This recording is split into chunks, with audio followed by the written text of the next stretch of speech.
Welcome, welcome. Let's have our little greeting wiggles. I realize every time I come on here, I see you all and I get this little burst of energy, and then my body has to go, oh, yes. So as you're coming in and you're receiving this energy, how can your body actually really receive that? Yeah, integrate it. I was as I was meditating this morning, what came to me were all of the different ways that people use balls for tossing. And I was thinking about how how do we gather our attention, and how do we actually experience shifting our attention. And so one of the things I'd like you to just try on some of these things. So I'd like you to try on your attention as a basketball dribble, where you're kind of going from one to the other. You have this, yeah, getting ready to, and then switch to playing badminton, where you're boing, and then it lands, and then boing, and then it lands, and then a baseball that you're aiming, and notice how that changes your attention. Yes. Yeah. And then I was remembering, because then all of these different ways that humans have used balls for eons.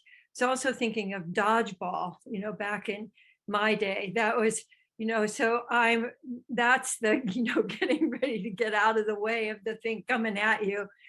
So a basketball, really big. And when you aim a basketball, what it takes to the trajectory of that.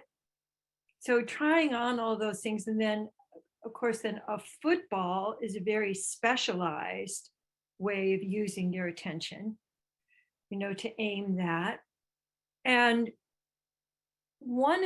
pick one of those. For me, I'm drawn to the badminton today. So because it's so friendly to me, and I love the sound that the little birdie makes when it's going, and that even if I get bonked by it, it doesn't hurt. And so all of those things about attention that I would like to be true in the rest of my life is that the giving and the exchanging of attention can be friendly, it can be fun, it can be refreshing, it doesn't have to hurt.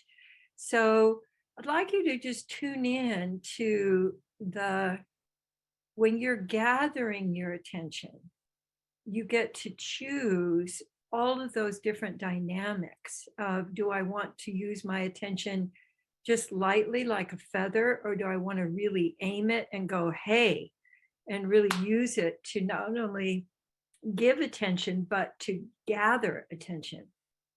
So I'd like you to choose one of those, because mostly I think our attention is captured, and that we don't really, most people have not given any attention to attention and how we're using it. And I think just giving your own curiosity to, how am I gathering my attention today? And am I gathering it? This is the time of year where, of course, this is almost always true, but there's a particular pulling on your attention right now of, preparing for holidays, and maybe preparing for family, having interactions with family, and that brings with it its own kind of drama, good and bad, but definitely drama. So the act of choosing where you put your attention is in itself really revolutionary.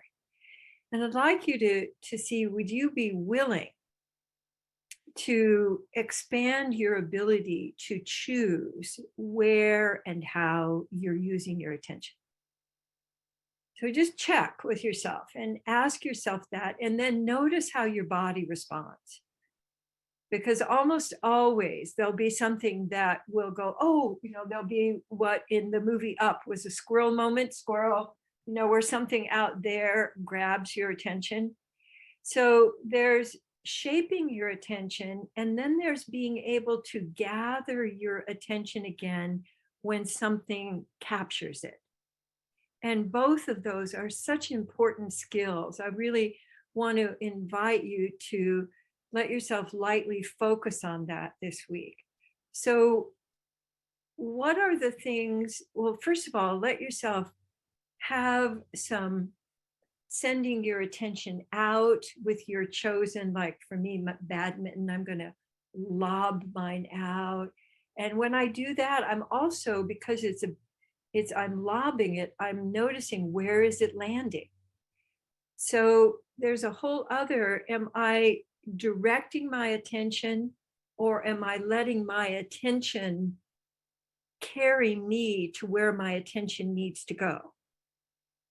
Because one of the functions of attention is being able to notice what Feldenkrais used to call the elusive obvious, the things that are there, but most people just don't notice, like somebody's feeling, something that's just emerging. For me, one of the greatest benefits of loop of awareness is that it's created genuine safety for me, because I'm noticing what's going on in me and what's going on around me. So I want you to lob or toss or throw inside you now rather than outside. So letting that land, and mine is going down to my left hip, and which is for most of my life been sort of the problem area. When something comes up, it kind of lands in my hip, and my hip is going like this today. Hey, I'm doing great. Thanks for the attention over the weekend. Doing great. So when you toss your attention inward, you can direct it. And mostly people direct it like, okay, what's wrong now? So when I ask people, notice a body sensation, most people go to what's wrong.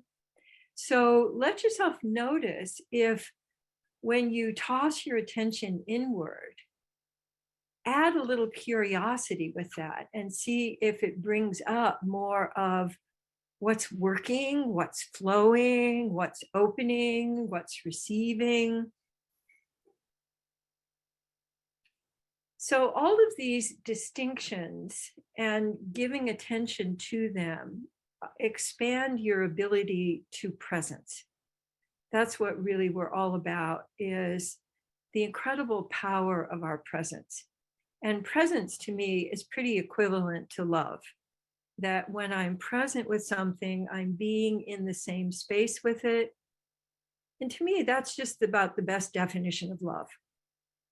I have a little video I'm going to show you in a few minutes that I discovered over the weekend on social media, and it's my favorite thing here. Just recently, I think you're going to love it, but it illustrates the incredible power of presence. And as you're letting even as I'm talking and you're exploring, within that, you can keep shifting your attention. So that's what I like to, think of, people who are playing with balls, like in basketball. There's this undercurrent of being able to like do the dribble while noticing what else is going on. So I'd like you to let yourself set up a little rhythm of shifting your attention. And I guarantee you're going to lose it, because that's one of the first things that happens, is that your attention get captured.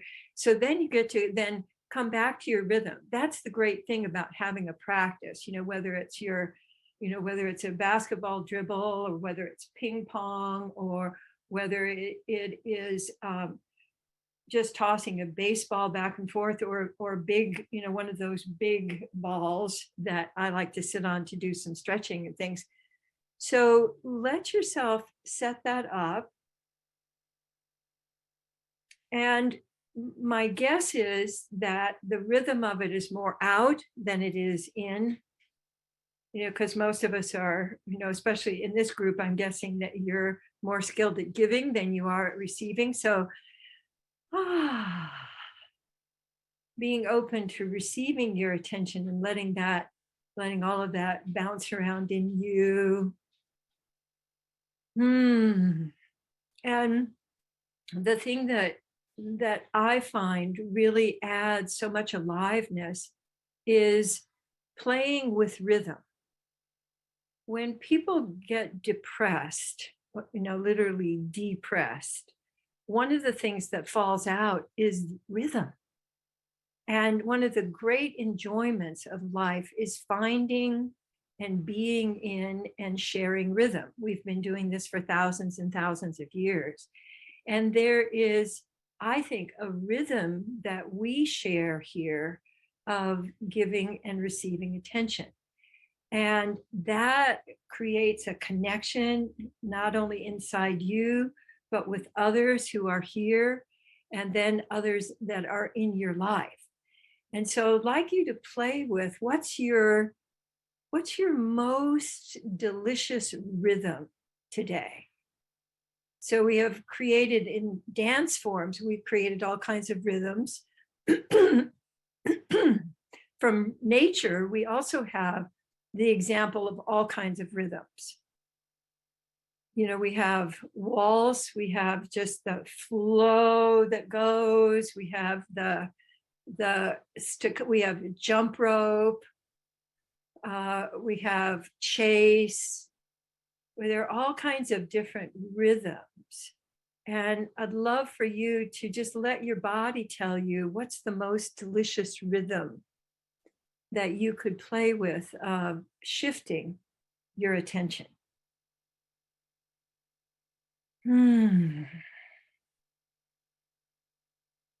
And I'd like you to use that rhythm to gather up. I'd like you to gather up some love scoops for you using that rhythm, like.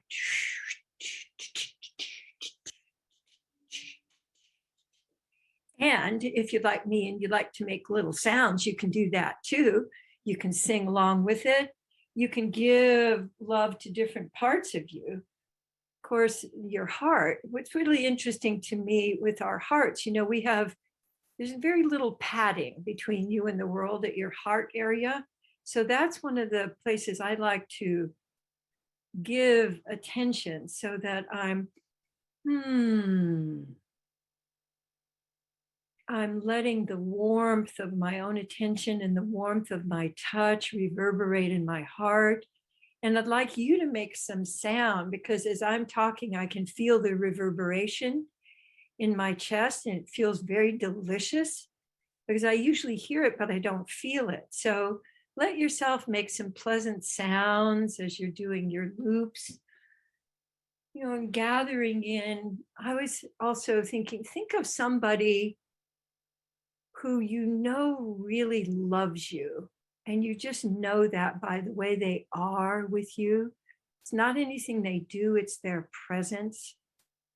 I was just thinking of a friend of my mother's that we used to call our aunt. And there was something that was just so curious and generous about her presence. And so I'm going to gather that up and give it to me. Somebody who really loved you that maybe you haven't even thought about for a while. And just scoop that right up and just give it anywhere in you that you want some extra attention. And then let yourself give that same attention out, that loving presence, just giving it out. I'm just going to send it out to my whole community here.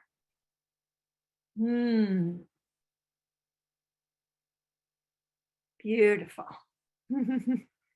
So finding and losing your rhythm, and finding again when your attention gets captured, coming back to the gathering. How do I want to gather my attention right now?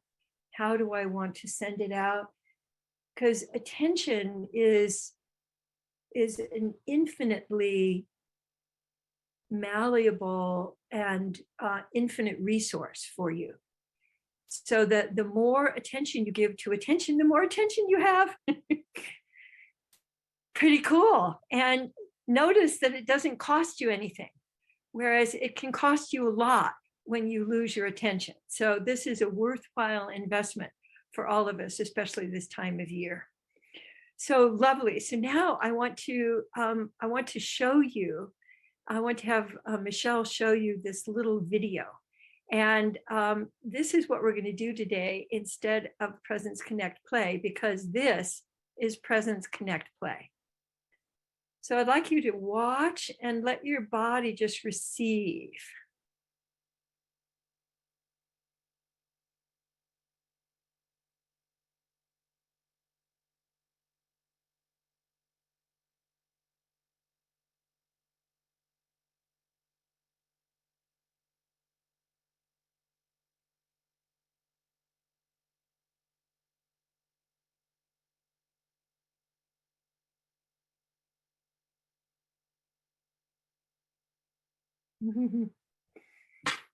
So I want to play this again, and I want to just comment on it because there's some things that I want you to notice about it, and then I want to talk to you about it some more. So can we play it once more, Michelle?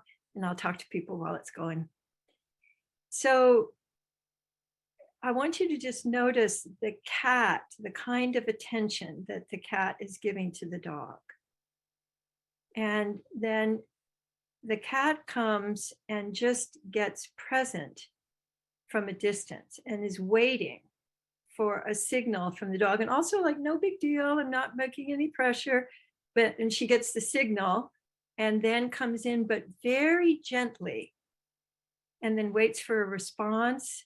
But notice that the attention is very soft. The rhythms are very soft. There's nothing aggressive about it. All right, beautiful, thanks. So when I saw that, to me, it was one of the most beautiful demonstrations of presence, connect, play. And so I just thought, wow, this is just so wonderful. And what I loved was from the cat, I could feel the fullness of their presence. Then there was no pushing, there was a waiting, but also an invitation in the presence, and then not coming out of the cat space until there was a little indication. A play signal is often in animals is when you go out of the vertical a little bit. And so the cat waited for that and then came in and then backed off again. So did a little toss and then backed off again, and then came in and sort of enveloped, did a love scoop with the dog.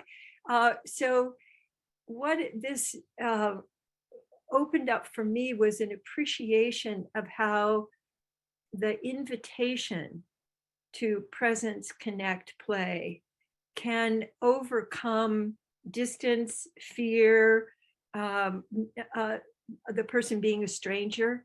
So I just found that just so wonderful that I wanted to have that be our celebration of Presence Connect Play today, instead of pulling up the app, although please feel free to use the app. So much love to all of you. Thank you so much for being here, and I look forward to seeing you next time, and please stay and converse as you wish. Bye for now. Thanks, Katie. You're welcome. Thank you. Thanks. Thank you.